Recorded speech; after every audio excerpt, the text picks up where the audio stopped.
পাপনের ৮০০ কোটি টাকার দুর্নীতির জট খুলছে দুদক।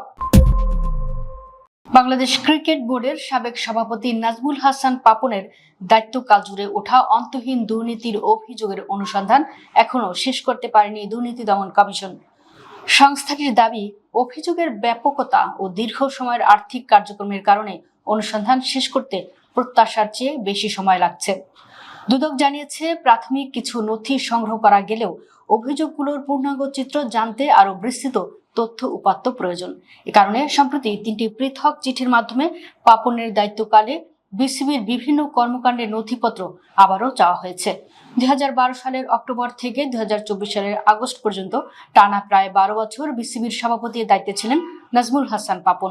এই দীর্ঘ সময়ে ঢাকার পূর্বাঞ্চলে শেখ হাসিনা আন্তর্জাতিক স্টেডিয়াম নির্মাণের অনিয়ম, কনসালটেন্ট নিয়োগে জালিয়াতি, বিপিএল আয়োজন নিয়ে বিপুল লুটপাট এবং বিভিন্ন ইউনিয়ন প্রকল্পের নামে কোটি কোটি টাকা আত্মসাতের অভিযোগে অনুসন্ধানে নামে দুদক। এর আগে বিসিবিতে অভিযানের পাশাপাশি তলব করা হয় ২৩ ধরনের নথিপত্র। তবে ১ বছরের বেশি সময় পেরিয়ে গেলেও অনুসন্ধান এখনো শেষ হয়নি। এ বিষয়ে দুদকের উপপরিচালক আক্তারুল ইসলাম বলেন, অভিযোগগুলোর পরিধি বড় হওয়ায় প্রয়োজনীয় তথ্য প্রমাণ সংগ্রহে অতিরিক্ত সময় লাগছে।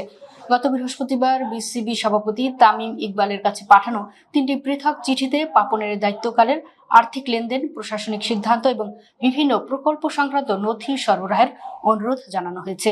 এদিকে বিসিবির অনিয়মের অনুসন্ধানের পাশাপাশি নাজমুল হাসান পাপন ও তার স্ত্রীর বিরুদ্ধে প্রায় ৮০০ কোটি টাকার সন্দেহজনক আর্থিক লেনদেনের অভিযোগ নিয়েও পৃথক তদন্ত চালিয়ে যাচ্ছে দুদক। উল্লেখ্য, টানা ১২ বছর সভাপতি থাকায় ক্রিকেট বোর্ডের প্রায় সবখানেই নিজের পছন্দের লোক বসিয়েছেন তিনি। নাইমুর রহমান, দুর্জয়, ইসমাইল হায়দার মল্লিকরা ক্রিকেট বোর্ডে প্রভাবশালী হয়েছেন পাপনের মেয়াদে থাকা অবস্থায়। অবশ্য এই প্রভাবের পেছনে আওয়ামী লীগের রাজনীতিও ব্যাপক ভূমিকা ছিল।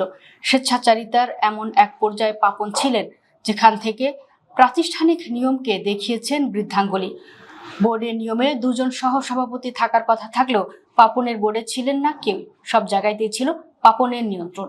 ২০১৫ বিশ্বকাপের কোয়ার্টার ফাইনালের বাইরে ২০১২, ২০১৪ ও ২০১৬ সালে এশিয়া কাপের ফাইনাল বাংলাদেশ খেলেছে। তবে এ সময় ক্রিকেটারদের কোচ নিয়েও দেখা গিয়েছে সমস্যা। একের পর এক কোচ বাংলাদেশকে বিদায় বলেছেন অপমান এবং যন্ত্রণা নিয়ে। এত কিছুর পরও বিসিবির সভাপতি হিসেবে পাপনের তৃপ্তি ছিল এফডিআর অ্যাকাউন্টে ৯০০ কোটি টাকা। রবি বাংলাদেশ ক্রিকেটে যুক্ত হয়েছে আগের মেয়াদের ১৪ কোটি টাকা কম অর্থের চুক্তিতে। সেটা চুক্তি স্বাক্ষরের দিনে স্বীকার করেছিল বিসিবি। এর আগে নভেম্বরের ওয়ানডে বিশ্বকাপের পর একটা বড় সময় স্পন্সর ছাড়াই থাকতে হয়েছিল শান্ত সাকিবদের। দেশের ক্রিকেটের মেরুদণ্ডটাই এক অর্থে গুড়িয়ে গিয়েছিল বিগত এক যুগে। দেশের ক্রিকেটের সবচেয়ে বড় আসর বিপিএল। ফ্রাঞ্চাইজ ক্রিকেটে সারা বিশ্বের জনপ্রিয়তা যখন আকাশ ছুঁয়েছে, তখন বিপিএলকে নিয়ে প্রশ্ন উঠেছে বারবার।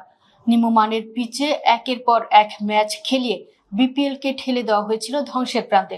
যদিও সেখান থেকে ফিরে আসার কার্যকরী কোনো উদ্যোগ বোর্ড বা বোর্ড প্রেসিডেন্টের কাছে কখনোই দেখা যায়নি। আর ঘরোয়া ক্রিকেটে নিম্নমানের আম্পায়ারিং নিয়েও কখনোই মুখ খুলতে দেখা যায়নি নাজমুল হাসান পাপনকে। বোর্ড সভাপতি হয়ে পাপন ছিলেন আবাহনীর পৃষ্ঠপোষক।